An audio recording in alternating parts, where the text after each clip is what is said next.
know it. With the tears in my eyes. The cream of the crop. Acknowledge me.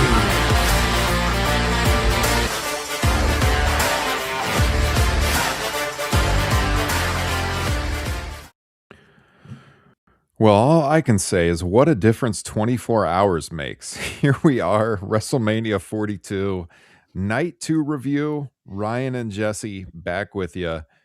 Jesse, how you doing tonight? I don't know about you, but I think I woke up to a dream of the remix of the Terminator theme in my head, and all of a sudden, just I started to see things clearly. Ryan, how are you? Did he tweet about it again? I didn't even look. Oh, I haven't had the time to look. Oh, that was a reference to a former owner of a wrestling website who once tweeted back at, what was it, Revolution 2022, about that AFI song from CM Punk's Ring of Honor past, which he brought back tonight for his walkout. Yes, indeed.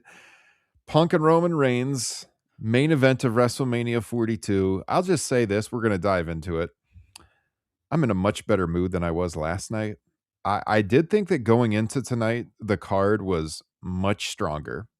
And as long as they did the obvious, it should be a decent show, at least, because there was stuff on the show with like Femi and Trick Williams and two really huge superstars in the main event that, like, they should have a good show compared to what we saw last night, which we spent an hour complaining about. And again, last night's show, well worth everything we said. I have not lightened my mood on any of that. I still think it was one of the worst nights of WrestleMania ever. I think all of that was justified. That said, they definitely rebounded tonight. It was a much, much better show. Really enjoyed watching it. Frankly, Jesse, I do a wrestling podcast. I've been doing this show for 10 years. I don't like to come on here and complain. I would much rather watch stuff that's enjoyable and, be positive. I think tonight's show is going to be much more like that, because for as much as we have talked about Phil Brooks and the choices he has made, the going back on his word and all of that over the last couple of years, when it comes down to him as a professional wrestler, we give credit where credit is due. This is an objective podcast. When it comes to WWE, we give credit when credit is due. And what they presented tonight was a very enjoyable night. I'll ask you for your grade in a second. And Phil Brooks, that old dog, can still go. That was a hell of a main event, Jesse. Give me your grade and initial thoughts. So from what I caught, I had a very rambunctious, almost 5-year-old today that was throwing monkey wrenches into plans.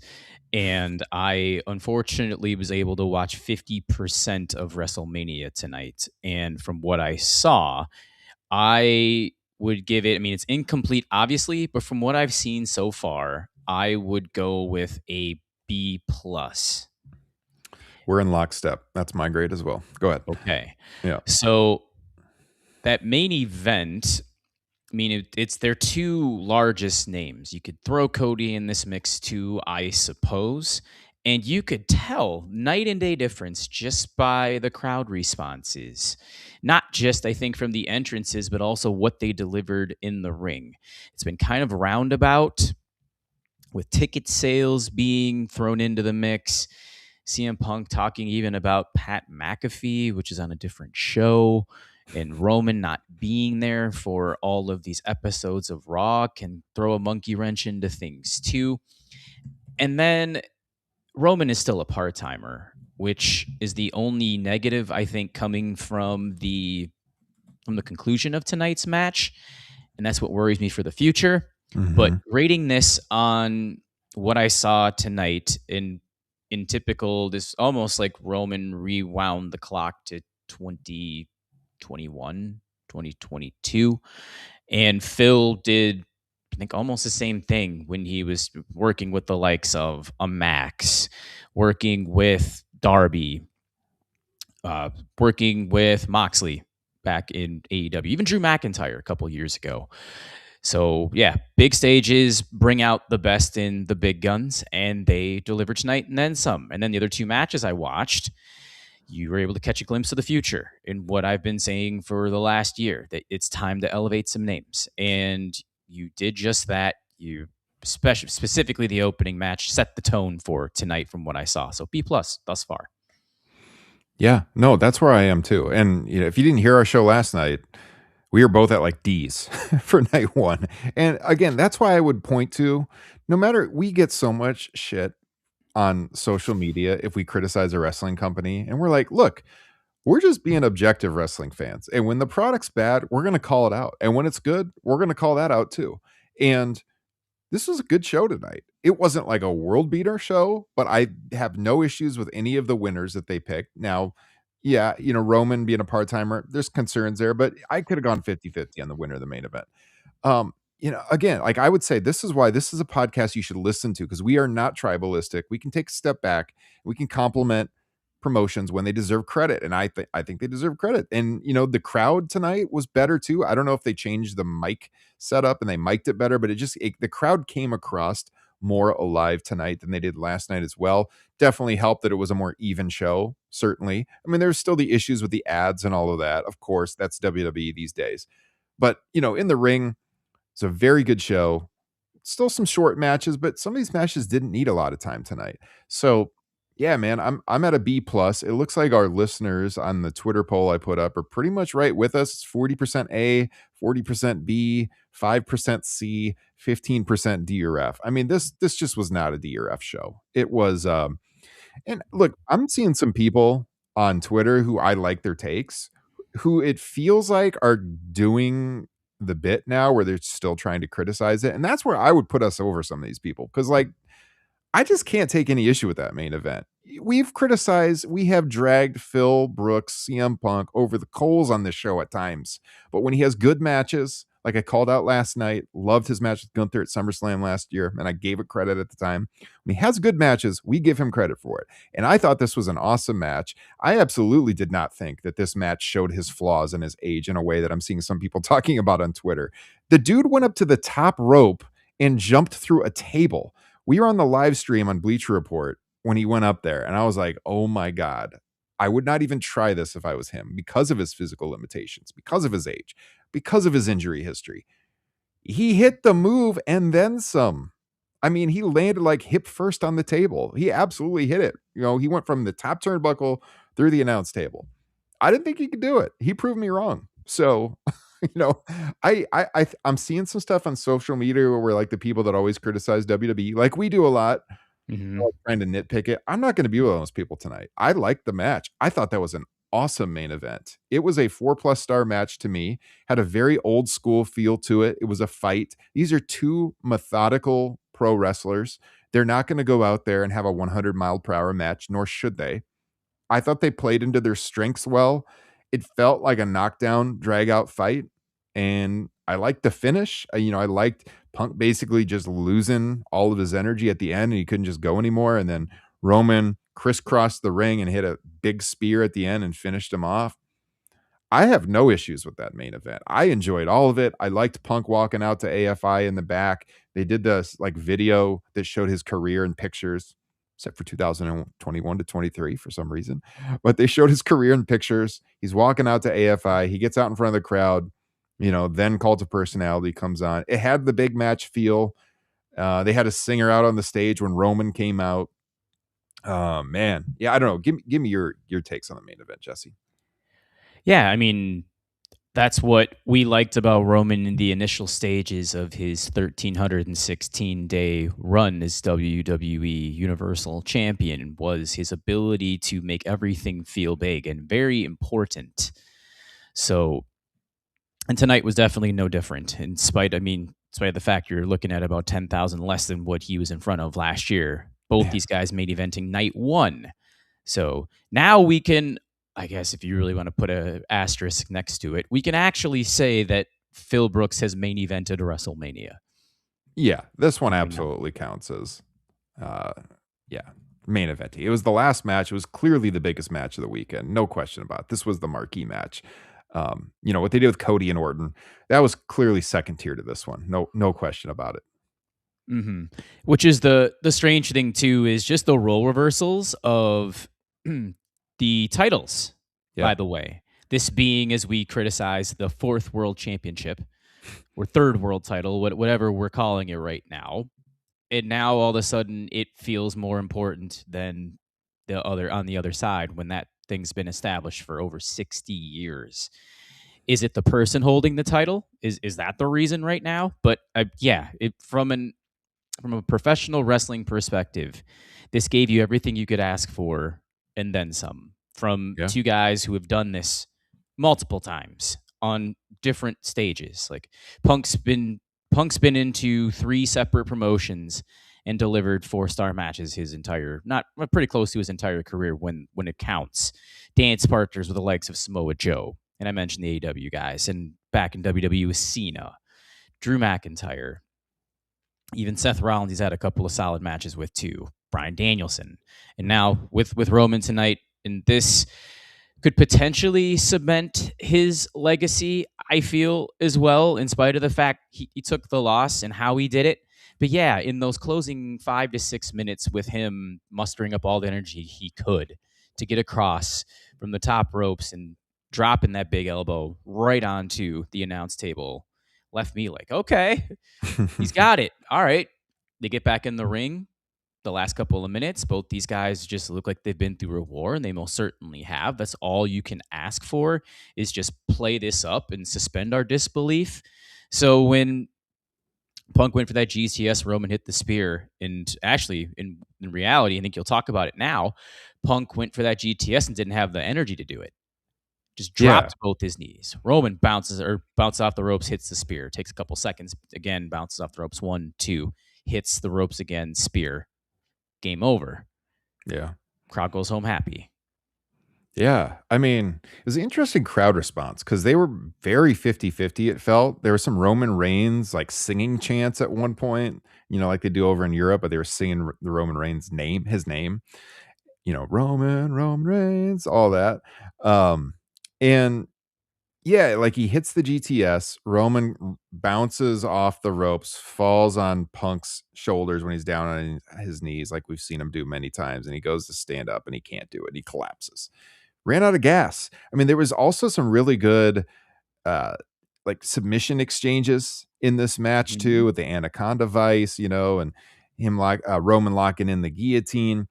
I do not have notes on the main event because I was doing a live stream on Bleacher Report. I have notes for every other match. So I'm trying to remember just off the top of my head. That's the stuff that really stands out to me. I can go off of Bleacher Report's actually written review here and call out some other things. But yeah, man, I mean, they were just exchanging hands at the beginning, felt like a big fight. Punk comes out wearing this jacket that had multiple different friends of his initials, the people who had passed away. It was a nice touch. He was wearing kind of white and blue coat, I think, or was it white and purple? The outfit was white and purple. Yeah, for sure. The tights were white and purple. And as I said, he comes out to AFI, walking through the backstage area, his old ROH theme. And we had seen him come out to that before for the dog collar match in 2022 Revolution with MJF back in the AEW days, as we talked about earlier. But yeah, I mean, it was all hard hitting offense at the beginning. We had a Superman punch really early for a near fall. We had Reigns hitting Punk with the steel steps at one point on the outside. And then Punk bladed, but not much blood came. And then he went down to his knees, and they caught it all on camera. Him just smacking himself in the head with the blade, trying to get the blood flowing. And he bled a little more. It still wasn't like we've seen him bleed in the past, such as the dog collar match, but he got some blood going there. And then we had Reigns hit him with a running power bomb through the announce table. Punk comes back, and they get back in the ring. He hits the GTS for a near fall. He goes for a second one, but Roman fought free, hit a spear for a near fall. Reigns tried to hit Punk with the GTS, but you get Punk fighting out. He hits a Superman punch for a 2 count. Then Punk comes back. He actually went to ringside, and he took the Ulafala, the red necklace. He put it on. The crowd booed him for that. Some of the crowd. He goes for the spear, but Roman catches him, locks in the guillotine. Punk fights out of that, puts on the Anaconda Vice. Reigns turns that back into another guillotine. Punk fights free from that. They're exchanging right hands and chops, and then You see Punk like start taking off his tape around his hands, and he throws a big ball of the tape at Reigns. And when the referee turned to throw the tape out of the ring, you get Punk hitting a low blow and then a GTS, another near fall. So then Punk sends Roman on the announce table. That's when he hit the elbow drop off the top rope to the outside. I mean, that's a big leap for a guy who, we've talked about it before. When he comes off the top rope in the ring for the flying elbow, he doesn't even clear the top rope. Like, he doesn't have a leap at all. He put everything he had into this. There was no way this dude was not going to hit it. And he made the leap, and he got all the way to the announce table, and they crashed through that thing, man. I got to give him credit for that. Then he tries another GTS, collapses. Roman hits the spear, hits a second spear, and we get the finish. So that's pretty much the highlights. It was an awesome match. I got to think about the star rating, but it's definitely a 4+ star. Might be in the 4.5 for me. I really, really liked it. I thought this was an excellent match, and it's one I would recommend going out of your way to watch. Roman's family in the corner afterward too. I didn't realize how many children he had. Yeah, same. Yeah. Well, I mean, he was talking about having kids. Was that today to Punk? And he called him a beta for not having any children on social media. Yeah. No, they went 33:56 was the match time. So it was the longest match of the weekend. Cody and Orton had 22:44 last night. But yeah, man, good main event. Again, I got it at the bottom of the screen. If you guys want to give us your thoughts in audio format, you can go to speakpipe.com/Top Rope Nation. Leave us a voicemail. If we get a few, I'll play them at the end of the show. I see we got one from a friend of ours already, but would love to hear from some of you. So just leave us a message. I think you have a 90-second limit. So go ahead and submit those if you want to be featured on the show tonight. But yeah, we'll go from there to the beginning of the show here in a second. I do want to say we had an awesome show last night. Lots of downloads. Probably the biggest show we've had in months. Appreciate everyone that tuned in. Hopefully you're tuning in for night 2. Make sure you hit subscribe if you haven't. If you're on the YouTube stream right now, please hit the thumbs up. That'll help us keep continuing to reach new people. Podcast feed, make sure you're subscribed. You can support us on Patreon. There's a link in the broadcast description. It's the number one way to support us. We'll put the names of our patrons across the bottom right now. Those are the producers of this show. They make it all possible for us. We thank each and every one of them. We got all kinds of bonus content dropping over on our Patreon every single week. Just released a 3-hour retro show on WrestleMania 10. Our good friend Kyle Ross rejoining the show for that one. Jesse releases TRN Unplugged on Patreon every single week. I got TRN Extra. I got my star ratings for the pay-per-views. It's like 260 bonus shows. So if you want to support us, you can get access to all of those for $5. You can even sign up for a free trial and unlock all of it for 7 days for free. So check it out. TopRopeNation.com for the merch. Until midnight tonight, you can get 20% off all of our merch over at TopRopeNation.com. It will automatically apply in your shopping cart when you go to checkout. Ooh. So yeah, it won't be reflected on the product pages. You won't see the discount there, but when you add it to your cart and you go to checkout, 20% off. Great deal. Basically cost. You're getting everything at cost. I saw we had some orders come in today. We made like 80 cents on them. So that's just, I want the merch out there. I don't care about making money. I just want you guys to represent our show and spread the word, So you're getting that merch for cost with the 20% off discount.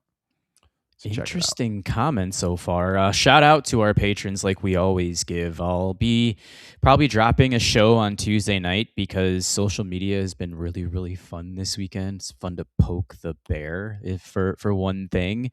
And then kind of on air next week is when we will finally review Bret Hart versus Steve Austin, yes. WrestleMania 13.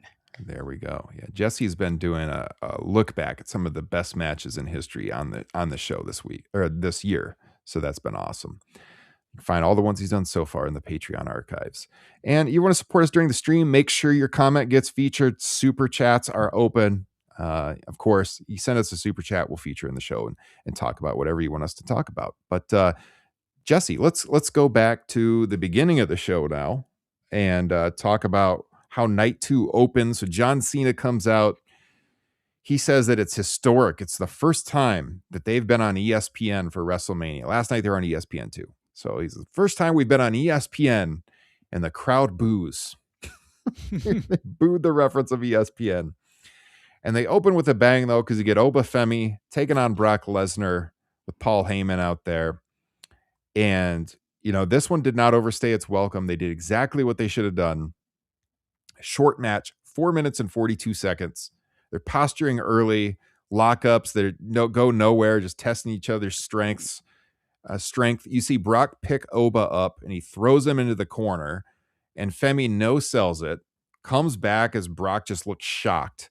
He withstands some Lesnar clotheslines, sends Brock down. Brock goes to the outside of the ring, just looking surprised. Oba leans down over the top rope. Brock grabs him, whips his neck across the rope, throws Femi into the ring post on the outside and around the ringside area. They get back in the ring, suplex city time. Crowd starts booing. Oba fights back, but Brock catches him with an F5. Oba gets up slowly from that and grabs Brock by the neck, choke slams him, and then Oba hits him with the fall from grace, the sit-out powerbomb for the pinfall in 442. I mean, it's not a great match. That's not what it needed to be. It was a powerhouse match with the right guy going over. This place might have burned down, Jesse, if Oba Femi didn't get the win. I did something. I can't remember the last time I did this. I audibly, when it was over, flexed, pumped my fists. I was excited. That's awesome. I saw that in the Discord too. Was like, I actually felt the same way. When's the last time We're Listening Entertainment has made you feel that way? To be honest with you. So they were making the right decision. And you're right. It's a sub 5 minute match. I'd be interested to see your grade on that, just because how do you grade a 5 minute match when everything went into play or everything went to how it should have? The right guy won. Brock, when he wants to, which we all know, when he's working with somebody that he either likes or has respect for, he'll bump. He'll do the right things. He is a consummate professional when he wants to. And tonight he most certainly was. And you just made yourself a very large investment on who I feel is one of the, I don't know. This sky is the limit for Oba Femi. And speaking of a streak, 1,159 days have now passed. It is finally over. An African-American man has won a singles match on a PLE. And for those keeping score at home, it was 1,359 days since a pinfall occurred from a black man on a singles PLE. That was longer than Roman's title reign. So I think that's another big reason why I was audibly quite happy to see this finish. And the aftermath actually left me almost more shocked than the result did. Yeah. Yeah, it's a hard one to grade. I got something down in my notes right now. I'm going to think it over a little bit before I release the star ratings on Patreon, probably tomorrow. Because it is one of those things where it's they did everything right. You're not going to grade it like a 4.5 star match because it's not really what it was. It was effective. I wouldn't look for a blowaway grade on this, but you didn't need that. All you needed was Oba to go over strong in a brief match. I didn't want him to have a long match. And that's exactly what they did. And then afterwards, you get Michael Cole saying, Oba Femi, ladies and gentlemen, is the next big thing. And Brock sits up, takes off his gloves in the ring, takes off his boots. He's trying to get the tears going. The crowd chants, thank you, Brock. And he and Heyman embrace in the ring. Brock's waving to the crowd, taking us time going out of there. Gets down on his knees. He kisses the mat before finally leaving. Shakes hands with the fans on the way out. Thank you, Lesnar chants. Play it off like it's his retirement. Jesse, you think he's actually retired?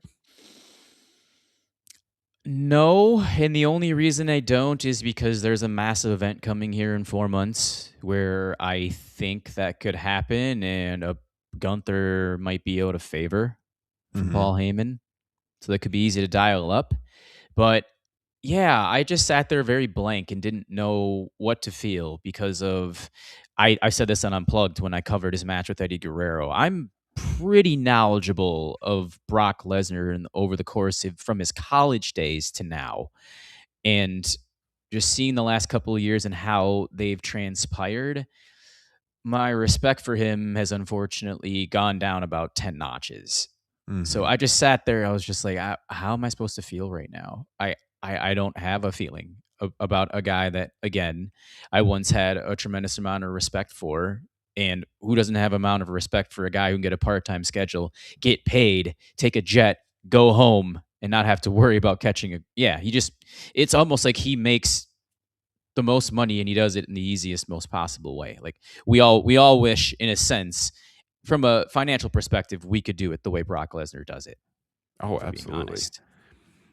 Yeah, I don't think he's retired either. I have a hard time believing that they would send off Brock Lesnar without some kind of build up that it could be the end. And also with Minneapolis SummerSlam around the corner, I have a hard time believing he's not going to be involved in that. So I'm going to say there's something else left, but we'll see. We'll see what happens. It's certainly unexpected tonight. So after that, there's a 5-minute commercial break as usual.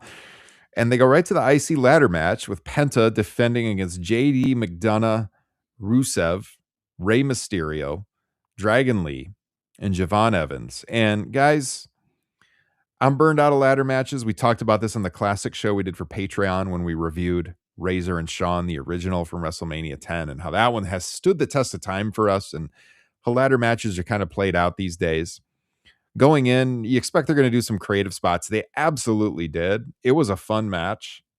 I could go years without seeing another one of these, but once you realize they're going to do them and you sit back to enjoy it, I mean, it was a spectacle, no question about it. Some of the spots I have here. So McDonough pushes over the ladder, and Evans fell really hard to the outside, but then he got right back up. He comes back with a springboard clothesline to McDonough on the ladder. You get Mysterio hitting a 619 through the ladder on Dragon Lee. I mean, the fact that Rey Mysterio can still go like this is pretty incredible. I mean, I am 42 years old, and I think the first time I saw Rey Mysterio work, I was probably 11 and maybe So around back 30 95. years. Yeah, it's wild, man. And I mean, now I got kids that are watching him wrestle, and he can still work at a really high level. It's crazy. He looked good in this match.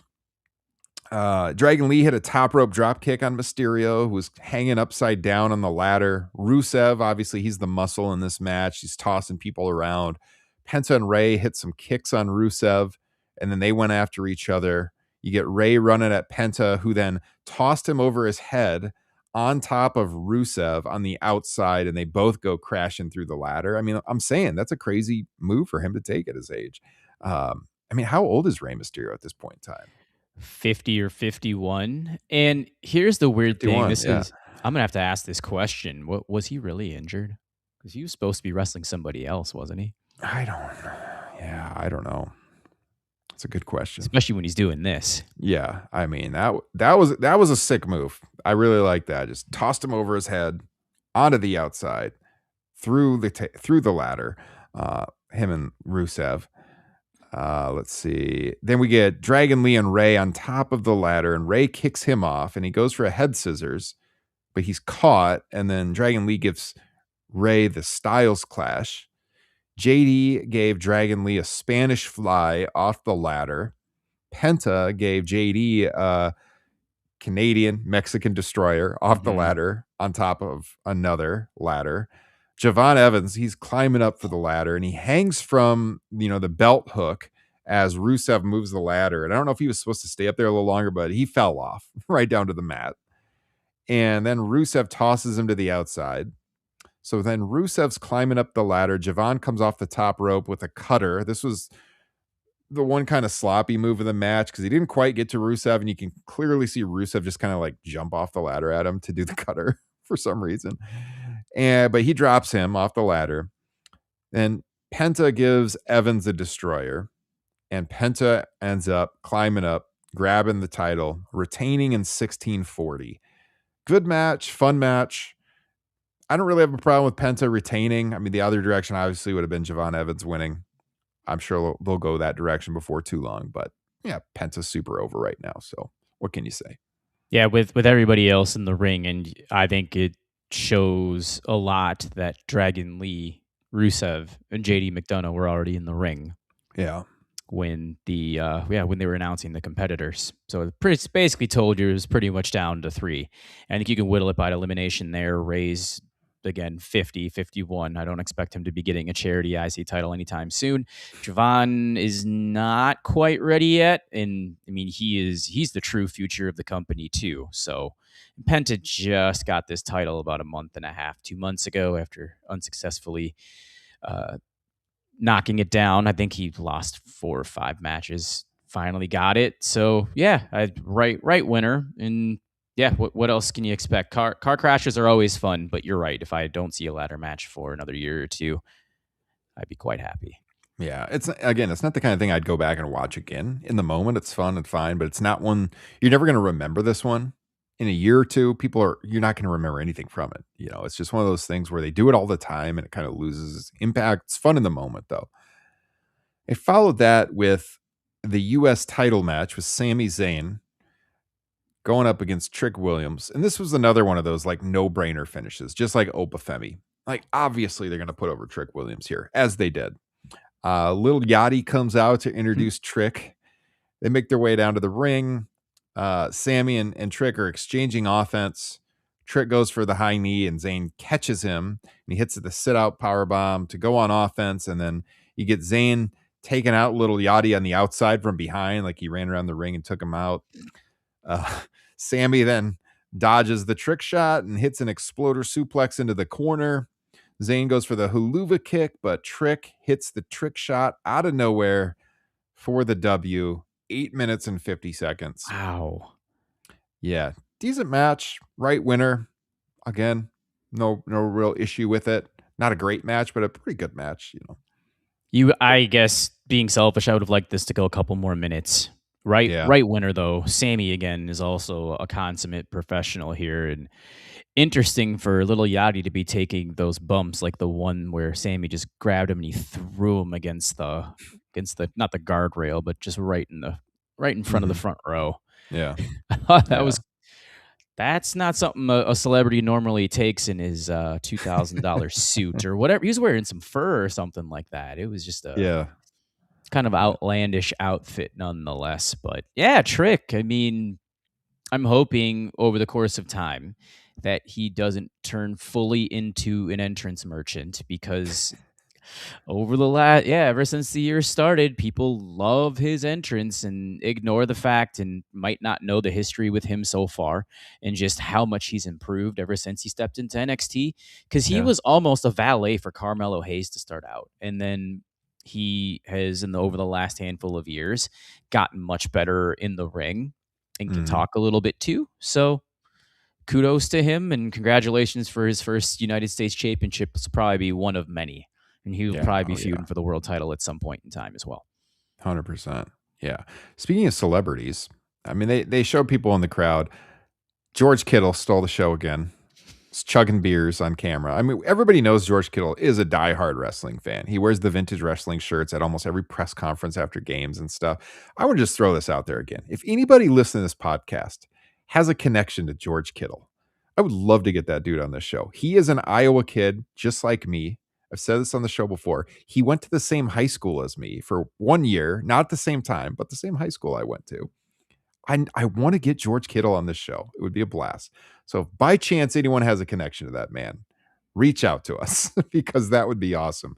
But I always enjoy seeing him just having a blast in the front row. He was there with Tyrese Halliburton side by side again. Yeah. So there has to be a gateway from somebody in the northeast or northern part of Iowa that can get him on this show, like a link between the two of you. Yeah. I mean, hey, man, Tyrese Halliburton, that's another Iowa connection, Iowa State. Yeah, that's right. But yeah, man, I don't know. Back when I had the blue check, when it actually used to mean something on Twitter and not everyone could get them, I sent him some tweets trying to connect, because a lot of times when you had it back then, the celebs would actually see. That was one of the benefits of being a real journalist and having that, is they'd actually get in contact with you. And I tried, but I couldn't hook up with them then. So yeah, if there's someone out there, let's make it happen. We need him on the show. He was a 3rd or a 4th round pick. Is that right? Yeah, it sounds right. I could look it up. He just came into the league not by storm per se. It took him, I think, his 2nd or his 3rd year when all of a sudden he just took off and became. I mean, great tight ends. I mean, tight ends at the University of Iowa are Oh yeah, You know, there's a lot. always have tight ends. But yeah, he was a fifth round pick. Whoa. Yeah, 5th round pick.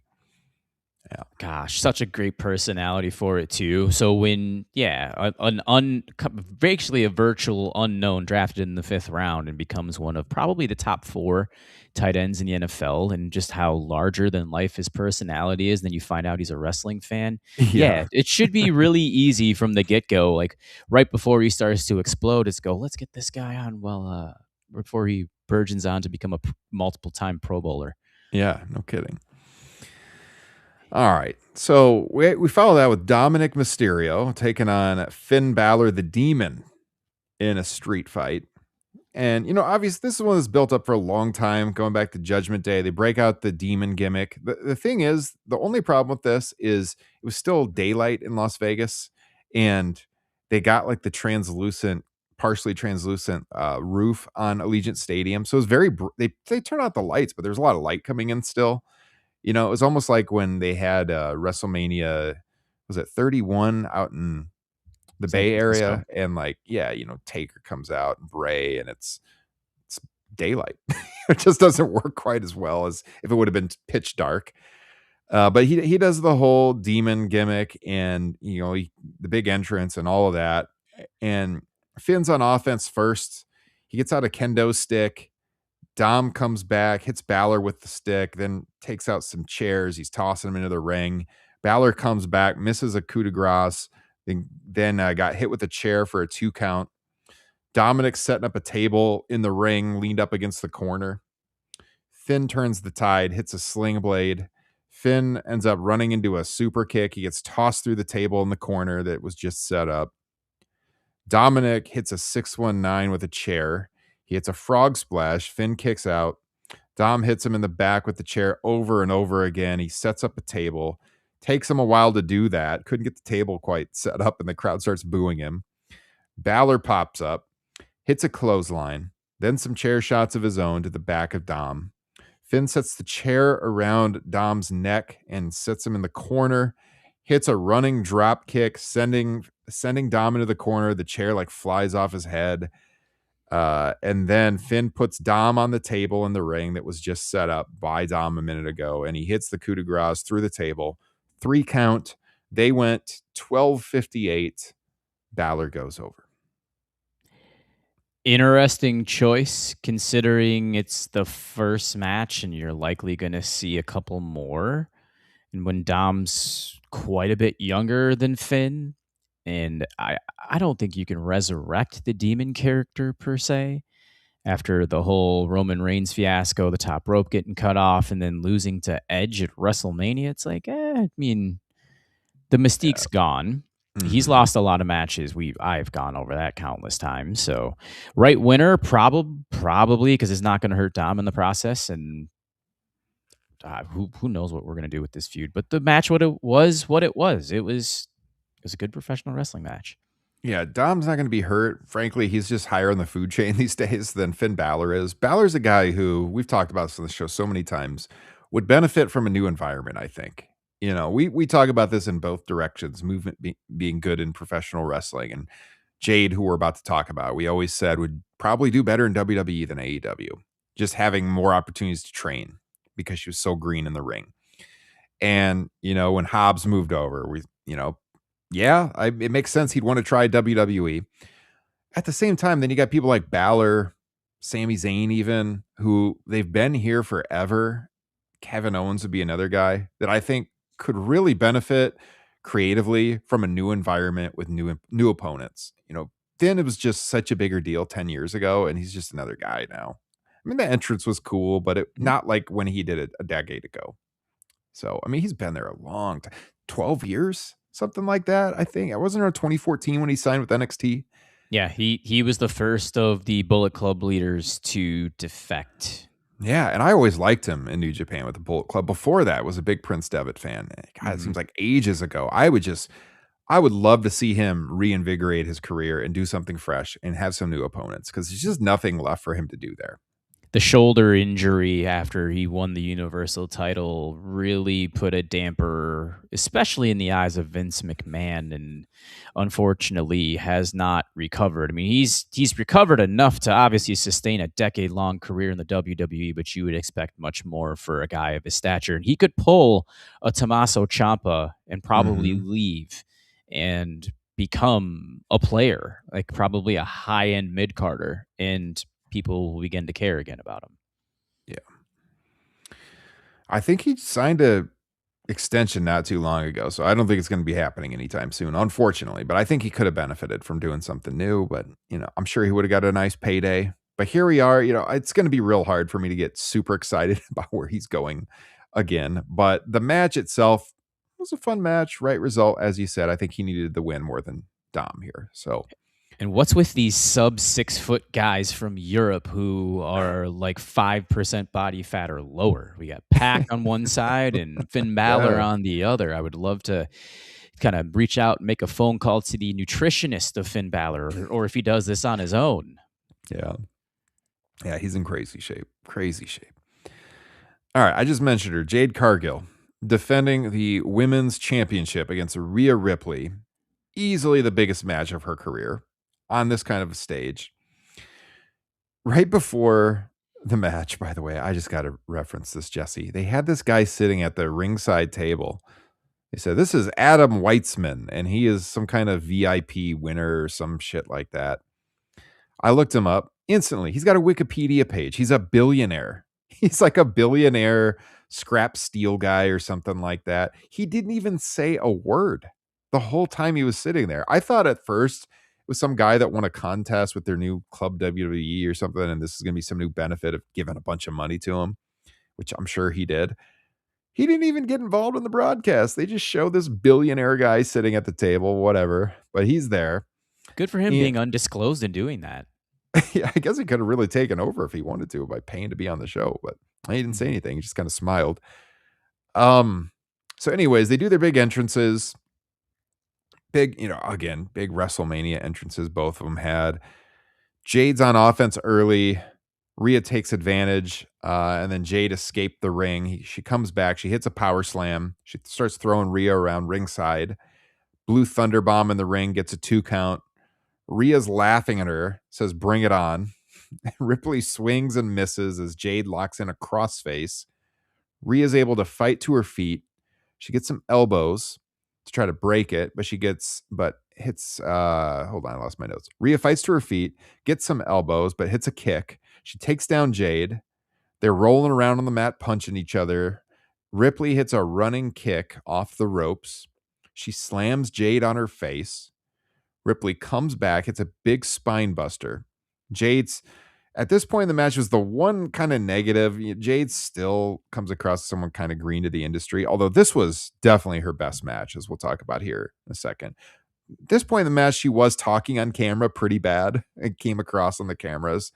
She goes for Jaded. Ripley rolls through for a 2 count. Jade goes for a pop-up powerbomb, but Rhea reverses it into a Hurricane Rana. Rhea goes for a Razor's Edge, but then B-Fab and Michin come out. So Rhea has let's see, she goes into the corner. Jade moves. They send Rhea into the ring post as Michin is then attacking her with a kick. Jade hits the one-winged angel for a 2 count. I don't even know what she calls it. It's the one-winged angel. Ripley goes to the outside with Michin and B-Fab. She's going to attack. She's getting attacked. So then Io Sky comes out for the save. She ends up hitting a springboard moonsault on the outside on both Michin and B-Fab to take them out. Jade's distracted in the ring. She turns around into a headbutt from Ripley, and we get an attempt at the Riptide, but Jade reverses that into a kick. She goes for Jaded, but Ripley slips underneath her legs, then hits the Riptide, covers for the pinfall. 10 minutes and 9 seconds. New champion. I think it's an obvious result. Rhea's still probably the number one woman in this company. And as I said, there's not a lot of competition here, but when it comes to singles matches, this is for sure the best match of Jade Cargill's career. Like, no question about it. I'm sure they've been practicing it for weeks now, trying to get it all down, and it came across. It was an excellent match, I thought. This is the one that I missed, so I was happy to hear bullet point from bullet point with you. And then with the SmackDown Women's Division, they need an injection. There's just been a lot of, it seems like tag team stuff going on over there, and they're really light on contenders at the top. So with Rhea moving over there, with Bianca last night saying that she was pregnant, this is much needed for that side of things. And yeah, I'm going to have to definitely go back and watch this match so I can make my own snap judgment because, yeah, Jade Cargill is not an in-ring wizard by any stretch of the imagination. So I'm going to take your word for it. Yeah, I can't think of any others that were this good, offhand. If I looked up her cage match history and what her top matches are, let me just look that up. As far as singles matches go, I can't think of any offhand that would rival this at all. She's been in like some multi-woman matches that were pretty good. She had a decent match with Naomi at Evolution last year. This was better than that one though, I think. Yeah, there's just a lot of tags. Yeah, this got to be her best match, I think, singles match, no question about it, by a good margin. Yeah, I mean, she worked with Thunder Rosa in AEW, and I couldn't, for the life of me, tell you about that match at all. Yeah, she's got a match with Statlander on a Rampage in 23 in September of 23. That has a decent rating on Cage Match. I mean, that might have been. Was that her last? That might have been her last appearance in AEW because she obviously lost the title September 13th. So probably, yeah. That's when Statlander won the title. Yeah, that's right. Okay, I remember that match. It was a decent match. This is better though. That's one of her highest matches as far as the cage match ratings go for a single. It is her highest singles one. Her match with Stratton on SmackDown in September last year has an okay rating. I'm comfortable saying this is her best singles match for sure. Yeah. Rhea's been doing some great work on WrestleManias these last handful of years with the triple threat and the match with Charlotte at 39. Yeah. Yeah, she's become a big match player. So yeah, congratulations, and definitely the right decision. And I don't know where you go with Jade at this point. Maybe, hopefully, she works for another few months behind the scenes and maybe gets a rematch at SummerSlam. Yeah, it could be justified in this situation. Yeah. Got a few questions in the chat we can hit here in a second. If you want to make sure your question is featured, hit us with the super chat function, though. I will say that. Support the stream. We've been working our asses off this weekend. So if you want to make sure your question gets featured, I think I've done about 4 hours of podcast in the last 24 hours. So support the show, and we'll feature your comment here in the show in just a second. But yeah, that is Jade Cargill's top match of her career, singles match, I would say. So you've been on 7 hours this week because the 3 hour classics was the one that got us jump started. That was Thursday night. Yeah. So, I mean, that's only been a few days ago. And then this morning I wake up, I got 3 kids. I got to bed real late last night, mixing our pod after we were done and all that. And it's hard to go right to sleep after a podcast because you're just kind of like ramped up from doing a broadcast. And so, you got to cool down a bit. I woke up this morning. I'm like, what time is it? Kids are waking me up. It's like 6:45 in the morning, of course. So, running on low sleep as well. Didn't get to sleep in at all. They woke you up before my son woke me up. I was up, I think, no, wait. I was up before you. It's tough. I mean, it's tough with 3 kids to ever get any sleeping in. But once they've been doing decent on weekends in recent weeks, but not this weekend when I could have really used the sleep. But I absolutely cannot imagine at all. We're on the home stretch, though. So we're almost done for the weekend. We got one little segment to talk about here because we already talked about the main event to the question in the chat. If you want to hear our thoughts on Roman, hit the first 20 minutes of this podcast. Click rewind. We talked about it at the beginning of the show. Him winning the championship. We got John Cena out there. He announced the attendance 55,255. He said, just like 6,000 below last year's, I think. I mean, still a big crowd. They touted the overall, 2 nights over 100,000. And then out comes the Miz and Kit Wilson, who tell Cena, Miz says to Cena that I'm the locker room leader now, and I want my WrestleMania moment. And he says he's not going to leave the ring until he gets that. And Cena's like, go ahead, here's your moment. And out comes Danhausen, surrounded by, and I'm going to use the term, midget Danhausens, because Michael Cole was very clear on commentary that the little guys wanted to be called midgets. Whatever. So Danhausen comes out. He's driving like this little miniature car thing. They get in the ring. One of the little guys punches Kit Wilson in the nuts. They do this little fight. You get Danhausen. It's just a comedy segment. Like he does a smoke bomb and then clearly goes and hides under the ring, and Cena's laughing. It's whatever. It's a comedy break. It's nothing special, but that's what you're gonna get. And he's gonna sell some WWE. merch. Yeah. And then they rolled right in the main event after that. I mean, the main event started around, I think it was like 7:45 Central Time. It was really early, very early. I mean, they blitzed through the card tonight. It was over in less than 4 hours. The wrestling time again was not super high. I mean, if we look at these match times, you probably spitball it here. So 34. like I said, main event was about 34 minutes. Yeah, 44. It's like about 80 minutes and change. About so an the hour and 20 minutes. Same as last night. Okay. Yeah. So like about 5 minutes less, one less match as well. Mm-hmm. And this ended at this. Yeah. So this would have ended at 8.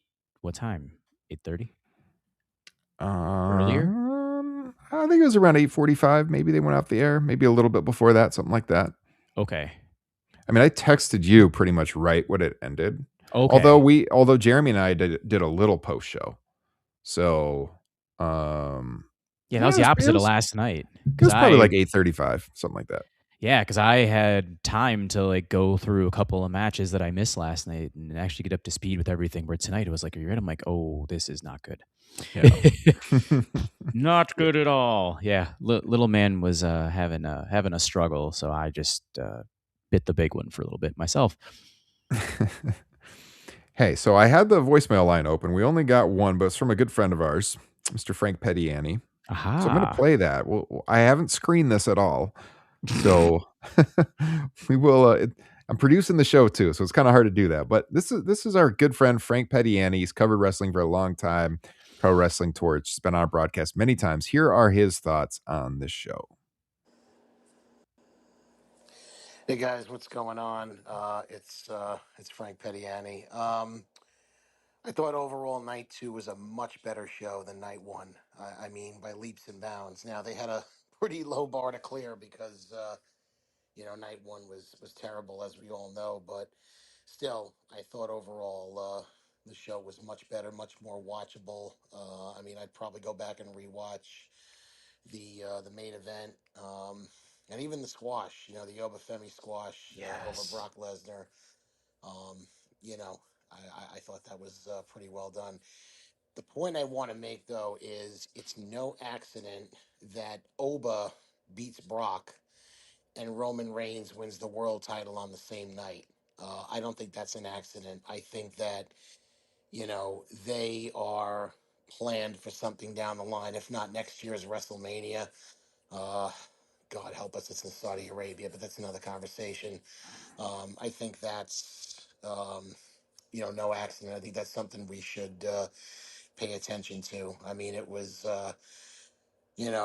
Brock that beat The Undertaker to become the guy, and then Roman beat Brock, and then ironically, Oba beats Brock on the same night. So I think that certainly bears watching. But overall, enjoyed the show, but I'm standing my ground with the WWE.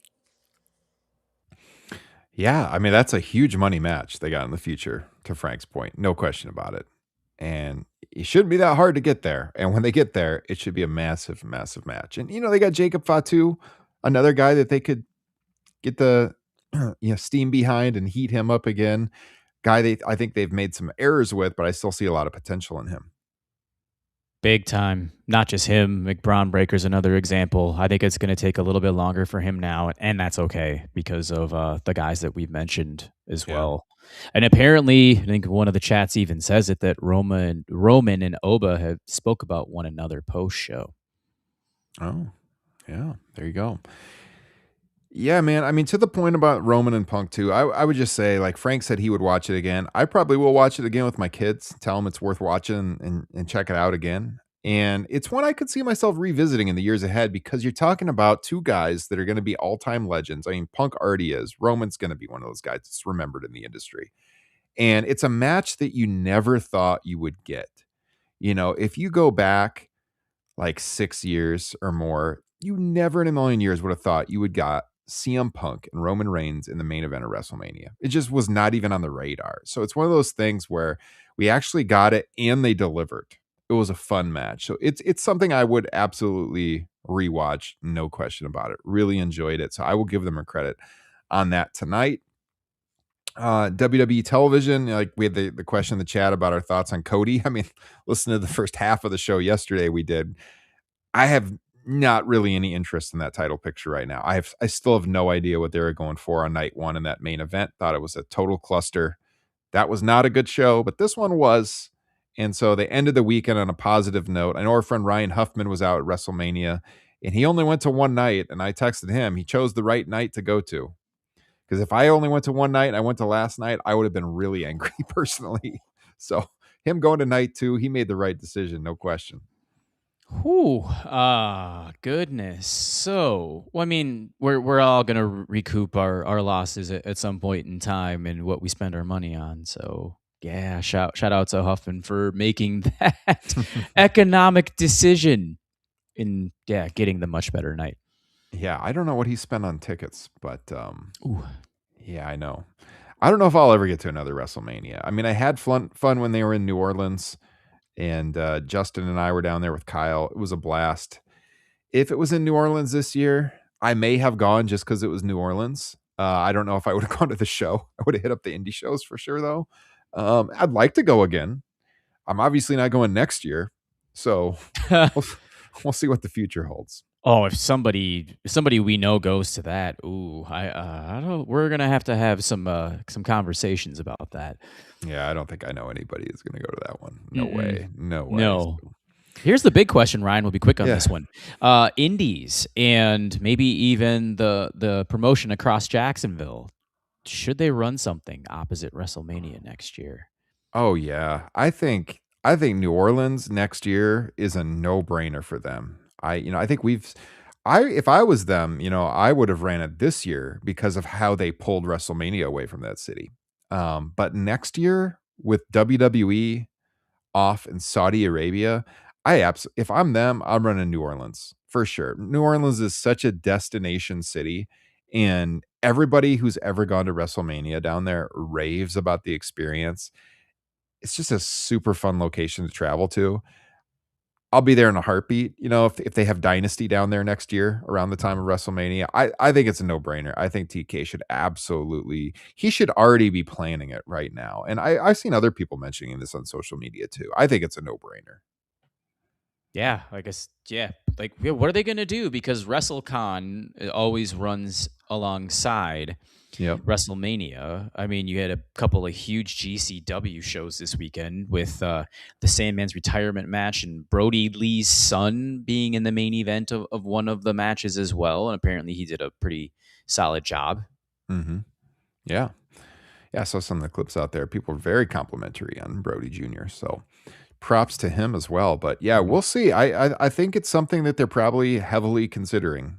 And it just makes a lot of sense from so many angles, not just for them to capitalize on the anger of WWE taking the crown jewel show, no pun intended, WrestleMania over to Saudi Arabia. Do something here, have WrestleCon here, get all that attention from the indies, show that you're the fan-friendly promotion. Absolutely, man. Absolutely. So God, we got some big pay-per-views on the horizon though to break down on Top Rope Nation. 3 weeks is Backlash. Then we're going to have Double or Nothing at the end of May, which looks like they're going to have a big crowd in New York for that one. I know several people going to that show.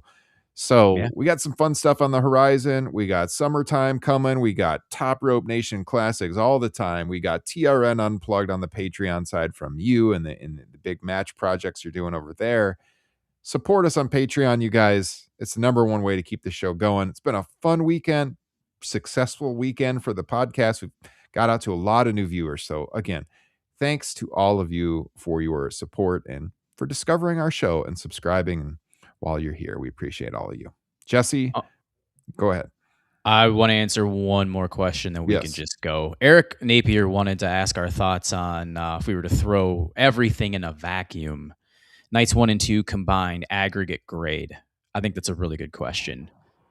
Ooh. This is really hard. So would we have to consider every single match then? If you could combine nights 1 and 2 and order them however you wanted. So we would have like a 13 match show. Yeah. The same matches, I imagine. I mean, night 1 was so bad. I mean, we gave it a D. Mm-hmm. I think there'd be a lot of downtime. I mean, if you combine those two cards, that would be a really long show with a lot of lackluster in-ring action. I think the highest that show could go would be a C, would be the tip top for that, for sure. Now, if I could eliminate some of those matches and just take the cream of the crop from each night, which, I mean, for night 1, it'd be the Fatu McIntyre match. It'd be Gunther and Rollins. Obviously, you'd have to have Cody and Randy. I would just change the booking on that. Yep. Liv Vakir, you'd have to have that. Yep. Becky and AJ was okay. If it would have had some more time, maybe. Mm-hmm. Women's tag wouldn't make it. Probably not. I mean, you got big names in there. They did the surprise return of Paige. But if I'm trying to craft a show that's really good, I don't know if it would be on there. I definitely wouldn't have the 6-man that opened yesterday. I was not a fan of that match at all. Nope. Boy, I don't know. I think if I had to consider all the matches, it would top out at a C though. Yeah, and I mean, I think we'd probably go C plus, just because you would assume you would end with Roman and Punk main eventing, and you go out with an absolute bang. Yeah, and also take out the ads and promos. I wish, that's just the reality of WWE though. It's gonna be like that for the foreseeable future. Unfortunately, it's just the way their business model is. It makes for a crappy viewing experience. There's no question about it, but it is what it is. It's UFC.